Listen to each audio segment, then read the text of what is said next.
আজকের মূল আলাপে যাওয়ার আগে আমি আর একটা জরুরি আলাপ সেরে নিতে চাই। পার্বত্য চট্টগ্রাম নিয়ে আমার আলাপে একটা জিনিস বাদ পড়েছে, এটা বলে রাখা দরকার। যারা আগে দেখেন না ভিডিওটা দেখতে পারেন, এইখানে আমি মোটা দাগে আলোচনা করছি কিভাবে পার্বত্য চট্টগ্রাম সমস্যার সমাধানের পথে আগানি যায়। আসার কথা, আমি পাহাড় এবং সমতল সব জায়গা থেকে অভাবনীয় সাড়া পাইছি। তার মানে সারা দেশের মানুষের কাছে গ্রহণযোগ্য এমন সমাধানও আছে। যে ইস্যুটা বাদ পড়ে গেছিল সেটা নিয়ে আলাপ শুরু করি, তাইলে ভুলে যাই, বয়স হতেছে তো তাই। আসেন আল্লাহ নামে শুরু করি। একটা দেশ একটা অঞ্চল নিয়ে কি রাজনৈতিক অবস্থান নেয় সেটা তার সিদ্ধান্ত থেকে বোঝা যায়, তার আচরণ থেকে বোঝা যায়।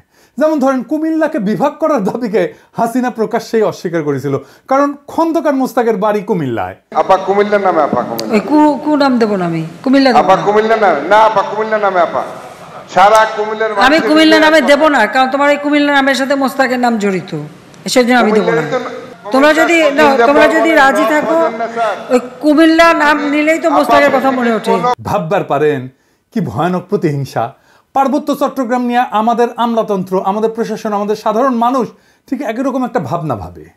সেটা প্রমাণ হইতেছে পার্বত্য চট্টগ্রাম হইতেছে পানিশমেন্ট ট্রান্সফারের জায়গা। সরকারি কর্মচারীদের পানিশমেন্ট ট্রান্সফার দেওয়া হয়, পার্বত্য চট্টগ্রামে যাওয়া পানিশমেন্ট। এটা আমাদের আমলাদের মেন্টালিটি। হ্যাঁ ঠিক আছে, এলাকার দুর্গম, ম্যালেরিয়া হয়, এখানে বাস করা চ্যালেঞ্জিং সমতল মানুষের জন্য, কিন্তু সমতলের মানুষ তো যায় ওইখানে, তাই না, বাস করতে।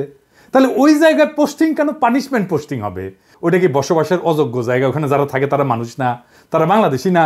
তার মানে দেশের ভূখণ্ডের মধ্যে এমন একটা জায়গা লাগবে যেটা বাস করলে সেটাকে শাস্তি বলে মনে হবে। এটা যদি মাথার পেছনে থাকে তাহলে আপনি কখনোই ওই অঞ্চলের উন্নয়ন বা উন্নতির কোনো পরিকল্পনা নিতে পারবেন না তো, কারণ তো ওইটা তো পানিশমেন্টের জায়গা। ওই জায়গায় তো আপনি লোক পাঠাবেন পানিশমেন্ট দেওয়ার জন্য, শাস্তি দেওয়ার জন্য। ওই জায়গা থেকে তো ভালো করবেন না আপনি। ওই জায়গায় কোনো উন্নয়ন পরিকল্পনা নিতে পারবেন না, কোনো উন্নতির কোনো পরিকল্পনা নিতে পারবেন না। আমি গ্যারান্টি দিয়ে বললাম, লিখে রাখতে পারবেন।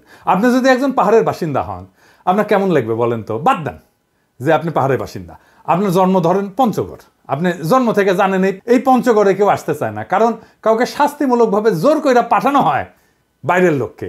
আপনার কেমন লাগবে তখন ভাবেন। অন্য দিক থেকে দেখেন, পার্বত্য চট্টগ্রামে একটা রাজনৈতিক অস্থিরতা আছে, তাই না? সে ঘর পড়ার মধ্যে আলু পোড়া দিয়ে খাওয়ার জন্য রেডি হয়ে আছে আমাদের বন্ধু রাষ্ট্র ইন্ডিয়া। সেই জায়গায় আপনি একটা দুষ্টু কর্মকর্তারে পাঠাইলেন, আপনার বিবেচনায় দুষ্টু, শাস্তি দেওয়ার জন্য। তো সে কি করবে? সে তো শত্রুর সাথে হাত মিলায় রাষ্ট্রের সাথে শত্রুতা করবে, ঠিক কিনা? এটা আমাদের রাষ্ট্রনায়করা চিন্তা করলো না, কারো মাথায় আসলো না যে এবার বুঝেছেন তো, ওনারা বুদ্ধিমান, উচ্চ শিক্ষিত হইলেও আক্কেল কম। বুদ্ধি, শিক্ষা, ডিগ্রি না থাকলেও চলে, কিন্তু আক্কেল না থাকলে গেল সারা। এইভাবে রাষ্ট্রের হোগা মারিছে শিক্ষিতরা। রাখাইন রাষ্ট্র হইতেছে, মায়ানমার রেজিম বদলাবে, রোহিঙ্গা ইস্যু আছে, পার্বত্য চট্টগ্রাম অঞ্চল আমাদের জন্য খুবই গুরুত্বপূর্ণ হয়ে উঠবে শিগগিরই। আমি ডক্টর খলিলুর রহমানের প্রতি দৃষ্টি আকর্ষণ করতেছি, জনপ্রশাসনে পার্বত্য চট্টগ্রাম প্রসঙ্গে একটা মৌলিক পরিবর্তন আনতে হবে। এইটা আপনার যে দায়িত্ব রোহিঙ্গা ইস্যুতে, তার সাথেও যুক্ত। আশা করি এটা আপনি করবেন। আপনারা জানেন উনি আমার গুরুজন এবং প্রিয়জন, ওনাকে আমি ব্যক্তিগতভাবে বলতেই পারি, কিন্তু এইটা এমন একটা জাতীয় গুরুত্বপূর্ণ ইস্যু যে এইটা আমি প্রকাশ্যেই ওনাকে আহ্বান জানানো সঙ্গত বলে মনে করতেছি। ডক্টর খলিলকে আমি আসলে কি কাজ করার আহ্বান জানাই, আসেন সেটা একটু শুনি। পার্বত্য চট্টগ্রামে আমরা আমাদের বেস্ট অফিসারদেরকে পাঠাবো, বেস্ট সেরা অফিসারদেরকে পাঠাবো, যারা শুধু তাদের পেশায় দক্ষ না, তারা হৃদয়বান মানুষ হবে। পার্বত্য চট্টগ্রামে গান্দা অফিসার যাবে না, দুষ্ট অফিসার যাবে না, ভালো অফিসার কেন যাবে ওইখানে? কারণ উনাদের আমরা প্রণোদনা দেব। পার্বত্য চট্টগ্রামে পোস্টিংয়ের জন্য মূল বেতনের দ্বিগুণ প্রণোদনা হিসাবে পাবে যারা যাবে। জয়েন্ট সেক্রেটারি পর্যন্ত যাইতে হইলে পার্বত্য চট্টগ্রামে কম কইরা হইলেও 2 বছরের সার্ভিস থাকার রেকর্ড থাকতে হবে। আপনি দেখেন পার্বত্য চট্টগ্রামের চেহারা 2 বছরের মধ্যে পাল্টায় যাবে। পার্বত্য চট্টগ্রাম হয়ে উঠবে সবচাইতে শান্তির আর সমৃদ্ধির এলাকা। আমি চ্যালেঞ্জ দিলাম, লিখে রাখতে পারেন। এইবার আসেন আমাদের আসল আলাপ, প্রিয় বিএনপি নিয়ে কথা বলি। আপনারা জানেন আমি বিএনপির নানা ইস্যু নিয়ে আলাপ করতেছি, বিএনপির রাজনীতির সাথে আমার দ্বিমতের জায়গাগুলো তুলে ধরতেছি। বিএনপির অনেকে বলতেছেন যে আপনি জামাতের কথা বলেন না কেন, অনেকে ভাবতেছেন ক্যানপি নাকি বিএনপির পিছে লাগলো, ওই যে ওইটার মতো, ওই যে কইছিল না হানিফের পোলা, বারবার শুধু আমারই পিছে কেন? এই যে শুনেন, আর মানুষ পান নাই, বারবার শুধু আমার উপরেই, বারবার শুধু আমার উপরেই কেন কেন? দেখেন ভাই, আমি বিএনপির পিছনে লাগি নাই, বিএনপি আমার শত্রু না, আমি আমার মতো একটা বিএনপি দেখতে চাই। সেটা থেকে বিএনপি দূরে সরে যাইতেছে। আপনার বন্ধু যদি আপনার থেকে দূরে সরে যায়, আপনি তো বন্ধুকে সতর্ক করবেন কিনা, সেটা আমার দায়িত্ব কিনা বলেন। আপনারা চিন্তা করে দেখেন, আওয়ামী লীগ যখন ক্ষমতায়, আমার তো আওয়ামী লীগ করাটাই সবচেয়ে স্বাভাবিক ছিল, তাই না? আমার অ্যাডভান্টেজও ছিল, তো নানা অ্যাডভান্টেজ ছিল। আমি আওয়ামী লীগের যা যা ক্ষতি করছি দল হিসাবে, আমারে তার নিজের দলে নেওয়ার দরকার নেই, আমারে খালি থামাই চুপ করে রাখতে পারলে তাদের অনেক লাভ হইতো, ঠিক কিনা বলেন? ঠিক একইভাবে আমার তো এখন বিএনপি সমালোচনা না করে সাপোর্ট করে গেলে খুবই ভালো হইতো, আমার জন্য ব্যক্তিগতভাবে ভালো হইতো, তাই না? শীর্ষ নেতার সাথে আমি খুবই ভালো ব্যক্তিগত সম্পর্ক আছে, এখনো আছে। খালেদা জিয়া আমার স্নেহ করেন, বিএনপির একটা বিশাল কর্মী বাহিনী, আমার পাঠক দর্শক অনেকে আমাকে পছন্দ করেন। অপছন্দ যদি একজন করে না তা না, কিন্তু অনেকে আমাকে পছন্দ করে। কিন্তু তাই বলে তো আমি আমার দেশের গণমানুষের স্বার্থকে উপেক্ষা করতে পারি না। আজ যে বিএনপি দেখি, সেই বিএনপি তো আমরা চাই না। এই বিএনপির পাশে যারা ছিল, কেন তারা নাই সেটা জিজ্ঞেস করেন, নিজের আত্ম অনুসন্ধান করেন। আচ্ছা বলেন তো বিএনপি নেতারা, আপনারা কি জানেন আপনাদের কর্মীরা কি করতেছে? আপনি কি বিএনপির কর্মীদের কোনো পলিটিক্যাল কাজে এনগেজ করতেছেন? বাংলাদেশের রাজনৈতিক সংস্কৃতি না বদলাইলে তো বিপদ। আপনাদের রাজনৈতিক কর্মসূচি কি? মাঝে মাঝে কর্মীদের নিয়ে মিটিং করা, মিছিল করা, কালে ভদ্রে জনসভা করা, নিয়মিত টকশোতে যাওয়া, ফেসবুক গুতানো, আর দলের বিরুদ্ধে কেউ কিছু করলে দল বেঁধে ঝাঁপে পড়া। এই তো বেশিরভাগের কাছে রাজনীতি করাটা পেশা। এখান থেকে টাকা পয়সা ধান্দা সব কিছু করা যায়। যাই হোক, আর না আগাই আর কি, অনেকের কাপড় ধরে টান দিয়ে ফেলবো। রাজনীতি আর উপার্জনের ধান্দার দুইটা জিনিস এক না। আমি আর এটা নিয়ে কথা কইতে চাই না। যাই হোক, আজকে অন্তত কথা কইব না। রাজনৈতিক দলের আশেপাশে দুর্বৃত্তরা দল বাঁধে মাছির মতো, সেই জন্যই ভালো মানুষেরা আশেপাশে যায় না। এই যে দেখেন, মঞ্চে জিয়ার ছবি দিয়া, খালেদা জিয়ার ছবি দিয়া, এমনকি তারেক রহমানের ছবি দিয়া নর্তকী দেখেন, দেখেছেন? উঠে কি কেউ নাই যে কবে ভাইজান নর্তকী নিয়ে আইসা নিবার তো নাও, সাংস্কৃতিক অনুষ্ঠান করো, তোমার মতো করে করো। রাজনৈতিক দলের নেতার ছবি টাঙায় কে? আমার নেতার ছবি টাঙায় কে? জিয়ার ছবি টাঙায় কে? দেখবেন কোনো উত্তর নাই। কর্মীদের দোষ দেই কেন? খোদ তারেক রহমানের সভায় বিএনপির শীর্ষ নেতাদের উপস্থিতিতে ওখানে তার নর্তকী আনতে পারে না, কিন্তু ওই নর্তকীর মতো একজন আনছে রোবায়েত ফেরদৌস, জিয়া বন্দনা করিচ্ছে। দেখেন 1975 সালের বাকশালে 4টি পত্রিকা রেখে সমস্ত পত্রিকাকে বন্ধ করা হয়েছিল, গণমাধ্যমের কণ্ঠরোধ করা হয়েছিল। শুনলে অবাক হবেন, সেই সময়কার সাংবাদিকতা ইতিহাস পড়ে আমি দেখেছি সাংবাদিকরা মুদি দোকান দিচ্ছে, তারা হচ্ছে ভ্যানে দোকান দিয়ে তাদের জীবন জীবিকা। হাজার হাজার সাংবাদিক বেকার হয়ে গেছে। এই যে সাংবাদিকতা পেশার যে ডিগনিটি, তাদের যে মত প্রকাশ ভাব প্রকাশ স্বাধীনতা, এটা ফেরত নিয়ে আসছেন কে? একজন সামরিক শাসনের লোক হয়ে, সামরিক ব্যারাক থেকে এসে শহীদ প্রেসিডেন্ট জিয়াউর রহমান কিন্তু এই যে বহুদলীয় গণতন্ত্রের কথা আমরা বলি, বহু সংবাদপত্রের কথা বলি, বহু মতের কথা বলি, সেটা কিন্তু তিনি আমাদের জন্য নিশ্চিত করেছেন। বিএনপি পর্যন্ত শেষ, বিএনপি বিরোধী থাকার পরে যে নির্বাচন যেটা হয়েছে, সেই নির্বাচনটুকু যা হয়েছে ফাইন। এখানে খুব বেশি কারচুপি জালের কোনো সুযোগ ছিল না। এইগুলো আমার কাছে খুব গুরুত্বপূর্ণ। আমি যতটুকু দেখেছি ভোট যা হয়েছে মোটামুটি ভালোই হয়েছে। ওই আওয়ামী লীগের সঙ্গে স্বতন্ত্র প্রার্থীদের প্রতিদ্বন্দ্বীদের ভোট যা হয়েছে সেটা মোটামুটি ভালো ভোটই হয়েছে। আমি 2-1টা আসন আমার নিজের এলাকায় দেখেছি ঘাম বেরিয়ে গেছে। আওয়ামী লীগের যে প্রার্থী তার বেরিয়ে যেতে প্রচন্ড ঘাম বেরিয়ে গেছে। এই রোবায়েত ফেরদৌসের জিয়া বন্দনা, এটা তো ওই নর্তকীর গোয়া নাচানোর চাইতে অশ্লীল। রোবায়েত ফেরদৌস বিএনপি ক্ষমতা আসলে সার্ভিস দেবে বিএনপির, তাতে কোনো সন্দেহ নাই। হ্যাঁ, কিন্তু বিএনপির কেন এরকম একজন লুম্পেন ইন্টেলেকচুয়ালকে মঞ্চে জায়গা দিতে হয়? এইখানেই সংকটটা, বুঝছাও? আবার দেখেন, এই যে মোয়াজ্জেম হোসেন আলাল অত্যন্ত শ্রদ্ধাভাজন রাজনৈতিক ব্যক্তিত্ব, আমি অত্যন্ত পছন্দ করি ওনাকে। উনি কইতেছেন জয় বাংলা আওয়ামী লীগের স্লোগান না, মুক্তিযোদ্ধাদের স্লোগান। তার মানে বিএনপি জয় বাংলা স্লোগান দিবে মুক্তিযুদ্ধের নামে। তাছাড়া জয় বাংলা স্লোগানকে ডিফেন্ড করতে আসে কেন আলাল ভাই? বলেন তো, উনি তো ছোটখাটো নেতা না। এইবার দেখেন, ওই যে ফজলুর রহমান, ওর যে মারিছিলাম, ঝাড়ি দিছিলাম না, ওই মালটা কলে থামেনি, বুঝেছেন? আসেন ফজলুর রহমানকে দেখে খালেদা জিয়ার উপদেষ্টা ফজলুর রহমান ওয়াজের বিরুদ্ধে বক্তব্য দিতেছে, শুনেন। কোন দেশে এইভাবে মাইক লাগায় সারা রাত শুধু রাজনৈতিক বক্তৃতা হয় যার নাম কয় ইসলাম? এটা তো একটা ওয়ারান দেশ পাইছে, যা ইচ্ছা তা বলতেছে মৌলানা মৌলবীরা, এবং হেলিকপ্টারে যাইতেছে, গাড়িতে যাইতেছে, লাখ লাখ টাকা নিতেছে। এটা তো একটা ব্যবসা বাণিজ্যের ব্যাপার।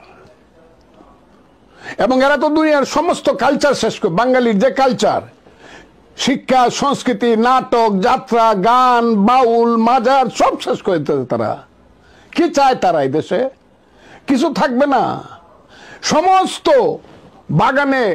তার কণ্ঠে তো সেই নাস্তিকদের প্রতিধ্বনি। তার কণ্ঠে তো সেই বামেদের প্রতিধ্বনি, সেই ফেরাউন নমরুদের প্রতিধ্বনি। এইসব হইতেছে কি চারিদিকে, কি হইতেছে দেখে মনে হইতেছে না যে আওয়ামী লীগ আমলে যা যা শুনতেন, যা যা শুনতেছিলেন, এখন বিএনপি সেটাই করিচ্ছে। শুধু বিএনপি মাইক বাজায়, ওই যে সোহরাওয়ার্দীর বডিগার্ডের ভাষণ না বাজাইতে শুরু করে। এটাই তো আমার চিন্তা এখন। এই ফজলুর রহমান তো খালেদা জিয়ার উপদেষ্টা, সে খালেদা জিয়াকে কি উপদেশ দিবে, কি করাই নিবে খালেদা জিয়াকে উপদেশ দিয়া, সেটা কে আল্লাহ জানে। আপনি এখন কইবেন খালেদা জিয়াকে কইলেই শুনবেন উনি। আপনাদের একটা জিনিস জানায় রাখি, উনি খুবই ডেমোক্রেটিক লিডার। উনার আশেপাশে দায়িত্বশীলদের পরামর্শ উনি শোনেন এবং সে অনুযায়ী কাজ করেন। উনি বোঝেনও যদি যে কাজটা করা উচিত না, তারপরে উনি করেন। এটা খালেদা জিয়ার লিডারশিপ কোয়ালিটির এটা একটা গুরুত্বপূর্ণ দিক, যে উনি ডেমোক্রেটিক্যালি সিদ্ধান্ত, ওনার নিজের সিদ্ধান্ত যদি এটার বিরুদ্ধেও হয়, তারপরেও দলের লোকেরা, অন্যান্য দায়িত্বশীলরা যেটা বলবে সেটাই উনি করবেন। এই প্রসঙ্গে একটা ঘটনার কথা উল্লেখ করি, যা আমি ওই ঘটনায় যুক্ত একজনের কাছ থেকে শুনছি। বলে না হর্সেস মাউথ। বিষয়টা জানলে আপনারা বুঝবেন কেন আমি ফজলুর রহমানের এই অ্যাটিটিউডে বিচলিত হচ্ছি। গল্পটা আরেক ফজলুর রহমানকে নিয়ে, বীর ফজলুর রহমান, বিডিআর এর জেনারেল ফজলুর রহমান। আপনারা ওনাকে চেনেন, রেসপেক্ট করেন, কিন্তু আমি জানি না যে ওনার সমস্ত কীর্তি, ওনার সমস্ত গৌরব এটা জানেন কিনা। উনি মুক্তিযোদ্ধা ছিলেন, উনি মাদ্রাসা পড়া ছাত্র কিন্তু ব্যাকগ্রাউন্ডে, এবং বিডিআরে থাকাকালে তার নেতৃত্বে 2000 সালে বাংলাদেশ এবং মায়ানমারের মধ্যে একটা যুদ্ধ হয়েছিল, নাভ যুদ্ধ বলে। বাংলাদেশের একজন সেনারও মৃত্যু হয়নি, কিন্তু মায়ানমারের 650-র উপরে সৈন্য নিহত হয়েছিল। মায়ানমার পরাজয় মেনে নিয়ে শান্তি চুক্তি করছিল। 2001 সালে ভারত একটা জায়গা জোরপূর্বক দখল করে নিয়েছিল, সিলেটের পাদুয়ায়। এটা উদ্ধার করে 72 সালে এটা দখল করছিল। 72 থেকে 2001 সাল পর্যন্ত বিএসএফ এর দখলে ছিল ওই অঞ্চলটা, বাংলাদেশের ভূখণ্ড। আবার 2001 সালে 18 এপ্রিল ভারতের কুড়িগ্রাম জেলার রৌমারী উপজেলায় বড়বাড়ি বিডিআর ক্যাম্প দখলের জন্য বাংলাদেশের অভ্যন্তরে বিএসএফ আগ্রাসন চালায়। উনার নেতৃত্বে বিডিআর বাহিনী অনুপ্রবেশকারী বিএসএফ এর দলকে পরাজিত করে এবং অনেক বিএসএফ এর জওয়ান মারা যায়। এবং বিএসএফ ওই ঘটনার জন্য এই জেনারেল ফজলুর রহমানকে বিশেষভাবে দায়ী করে। উইকিপিডিয়াতে একটা ঘটনা লিখিছে যে ফজলুর রহমানের কে নিয়া, সুপু আছে না, ওই যে সুপু প্রেসিডেন্ট, বিএনপি পিও প্রেসিডেন্ট আর কি, ওই যে 1975 সালে 20 আগস্ট সোহরাওয়ার্দীর বডিগার্ডের জয় বাংলা করে দেওয়ার প্রতিবাদ করতে গিয়ে গ্রেপ্তার হয়ে জেলখানায় নিয়ে যাওয়া হয়। সেখানে সে লিখিচ্ছে ফজলুর রহমান নাকি তার তাতি মারতে মারতে কইছিল, এই বেটা তোর বঙ্ক বল্টু কোথায়, উঠি লিখিছে, ও নিজে লিখিছে, উনি লিখিছে উনি নাকি পাকিস্তানি ফেরত সামরিক অফিসার। এটা সুপুর নিজেই লিখিছে, তবে এটা ভুল। আমি জেনারেল ফজলুর রহমানকে জিজ্ঞেস করেছিলাম যে ফজলুর ভাই এটা কি আপনি করেছিলেন, আমাকে পাশাত লাথি মারিছিলেন? তো এখানে বললেন পিনাকি তোমাকে মনে হয় আমি এই কাজ করতে পারি। সুপু যার কথা লিখেছে সেই লোক হইতেছে 15 ইস্ট বেঙ্গল রেজিমেন্টের নাম হইতেছে ফজলুর রহমান ফারুক। উনি এখনো বেঁচে আছেন কিন্তু। আর উনি ফজলুর রহমান ছিলেন 10 ইস্ট বেঙ্গল রেজিমেন্টের, এবং বরং উনারে ডেকে আনা হয়েছে যে চুপপুরে ধরা হয়েছে, যাইয়ে উনি ছাড়াইছেন চুপপুরে। যাই হোক, উনি আর্মি থেকে কিভাবে বিদায় নিলেন এটা জানেন? আসেন সে আলাপটা করি। উনাকে বাধ্যতামূলক অবসরে পাঠানো হয়েছিল। পাঠাইছিল কে জানেন? কে জানেন? হাসিনা না, খালেদা জিয়ার সরকার। খালেদা জিয়াকে কয়েকজন জেনারেল এই বুদ্ধি দিছিল। কোন কোন ইন্ডিয়াপন্থী জেনারেল এই বুদ্ধিটা দিছিল তাদের নামটা বললাম না, আমি সবার নাম জানি। মনে রেখেন, এটা আমার জেস্টার অফ গুডউইল। বললে কলে সিপাহী জনতার মাইর খাইয়া ভত্তা হইয়া যাবেন, আমি কইলাম না সেই জন্য। ইন্ডিয়া পাদুয়ায় রৌমারিতে বীরত্বের বদলা নিল কি দিয়া? তারে বাধ্যতামূলক অবসর পাঠায়। কার হাত দিয়া? খালেদা জিয়ার হাত দিয়া। কি কি যুক্তি দিছিল ওই জেনারেলরা জানেন? আসলে এদের হচ্ছে মাদ্রাসা ঘৃণা। যেহেতু উনি মাদ্রাসা ব্যাকগ্রাউন্ড থেকে আসছে, সেই জন্য মাদ্রাসা এলিটরা পছন্দ। আমি এই জন্যই এলিটদের দেখতে পারি না। ভয়ঙ্কর মাদ্রাসা ঘৃণা এই এলিটদের মধ্যে। ও কইছিল যে উনি নাকি মডার্ন ওয়ারফেয়ারের কিছুই জানেন না, উনি মাদ্রাসা ব্যাকগ্রাউন্ডে।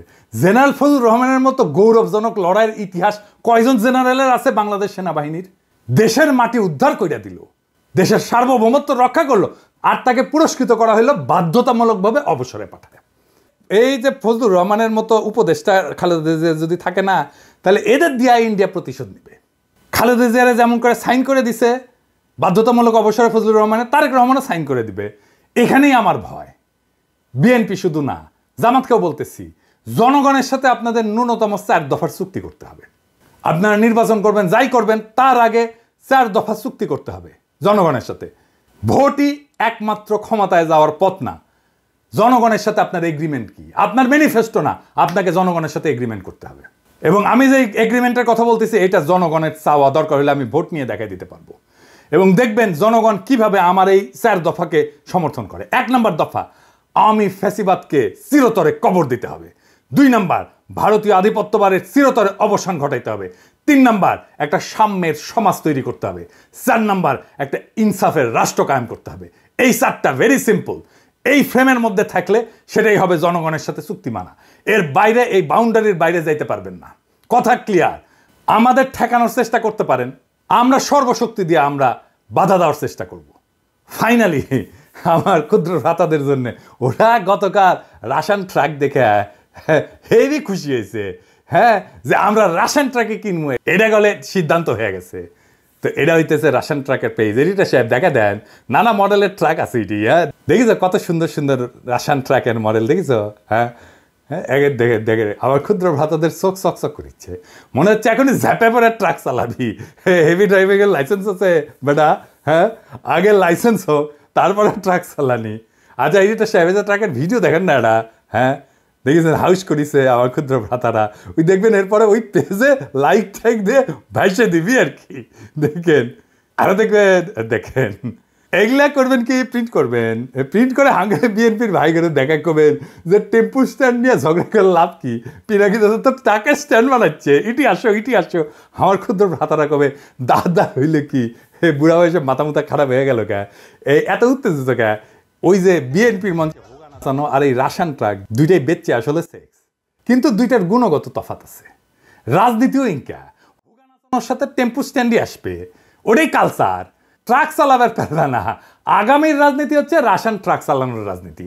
ওই রাজনীতি কেমনে নির্মাণ করতে হয় সেটাও দেখাই দেব, আর বাংলাদেশকে আমরা ওই দিকে নিয়ে যাব।